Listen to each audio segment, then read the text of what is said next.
Hey drummers, hope you're doing well. Right, quick one about getting back into your drum grooves after drum fills. Shout out to a superstar viewer of this channel called Me and Air, and they say been playing or learning about a year now and just learning single-handed 16th note grooves using molar technique. Question is now, after some success, how do you get back in from a fill? Dumb sounding question, I know. No, it's definitely not a dumb sounding question. But the first beat of the new bar being a crash means you get back onto the hi-hat with a tap stroke on the E, which then feels like your molar is backwards and completely out of whack. Right. This is a question, a version of which I get asked a lot. So I'm going to go ahead and assume by 16th single-handed using molar, you're either playing something that looks like this. 1 E and a 2 E and a 3 E and a 4 E and a. So playing the 16th on the hi-hat with one stick and accenting every eighth note. 1 E and a 2 E and a. And so on, or potentially like this. 1 E and a 2 E and a 3 E and a 4 E and a 1 E and a 2 E and a 3 E and a 4 E and a. Like accenting on the quarter note as you play 16th. This answer will work for both. Long story short, well, let me just do some playing here. I'll accent on the eighths.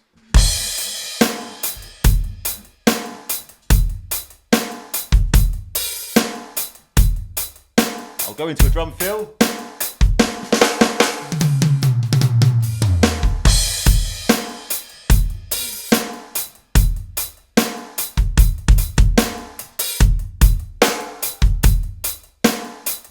And 2 and.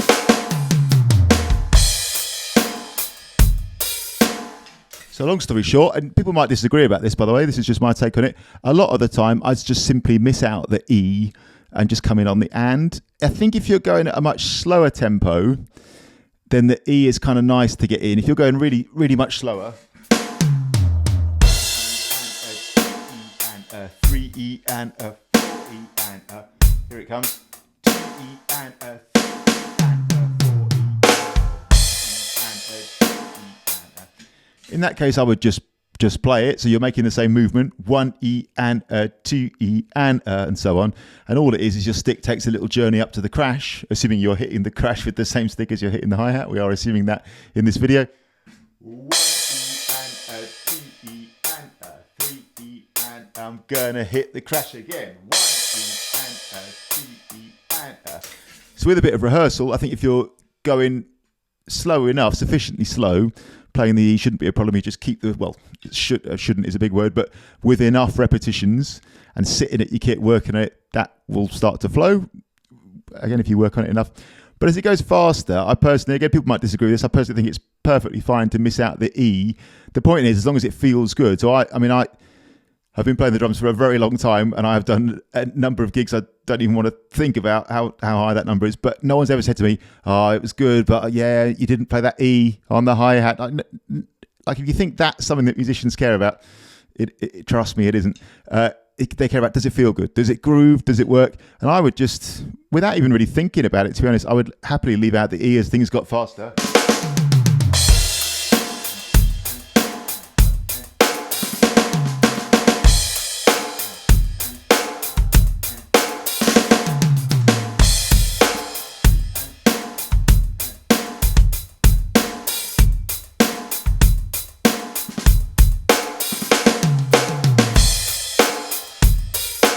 So then you're just going to go in. So this is a slow version of how I'd play it fast. 1 and 2 and 3 and 4 and here comes the drum fill. 1, 2, 3, 4 and 2 and 3 and 4 and. So short answer, above a certain tempo threshold, which is totally up to you and your own playing where you feel that is, I would just leave out the E, not play it. This also goes for other feels, by the way. This is nothing particular about this. The question here by Me and Air was asked in terms of 16th notes, but this goes for everything. I do it with eighth notes all the time. If you're going slow,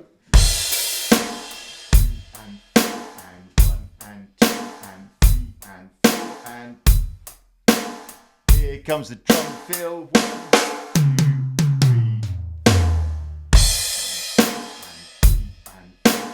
if you're going slow enough, you just carry on as normal. 1 and 2 and 3, and your stick just takes a journey up to the crash for the 1, back to the hi-hat for the and. But if you're playing faster,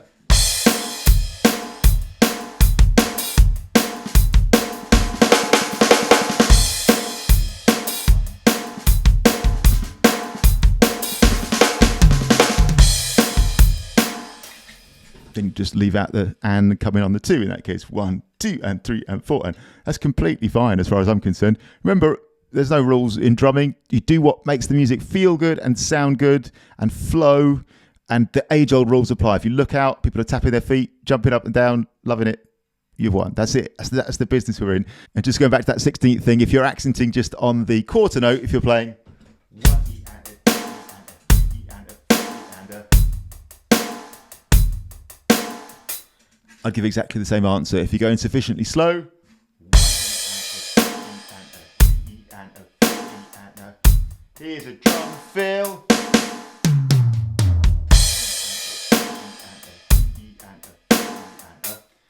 And if you're going, sufficiently slow, you can just play everything as normal. 1 E and a 2 E and a crash goes up. You've got time to get down to the hi-hat for E. If you are playing it faster,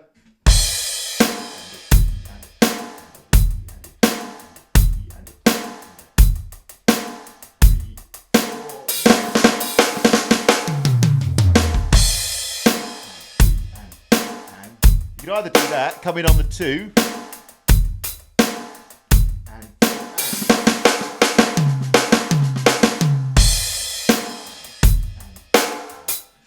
Or do that coming on the and. So it's the same answer. Perfectly fine to sacrifice a hi-hat or 2 as long as, let's all say it together in unison, as long as it flows well, is in time, feels good. That's the business we're in. Thanks for watching as always. And one other thing, I can imagine a lot of people watching this and thinking, well, I don't know, it's just what you do as you practice, as you play. And that is a really good point. So this is another thing. I actually haven't really thought about this consciously very much at all, except when people ask me about it, because then you kind of go, I don't know what I do. You just do that, which is so really healthy for me as a drum teacher, because again, there's no silly questions. But actually, this is totally one of those things that just starts to happen as you play, as you rehearse. I've been in this game quite a long time now, honestly, playing drums, teaching drums.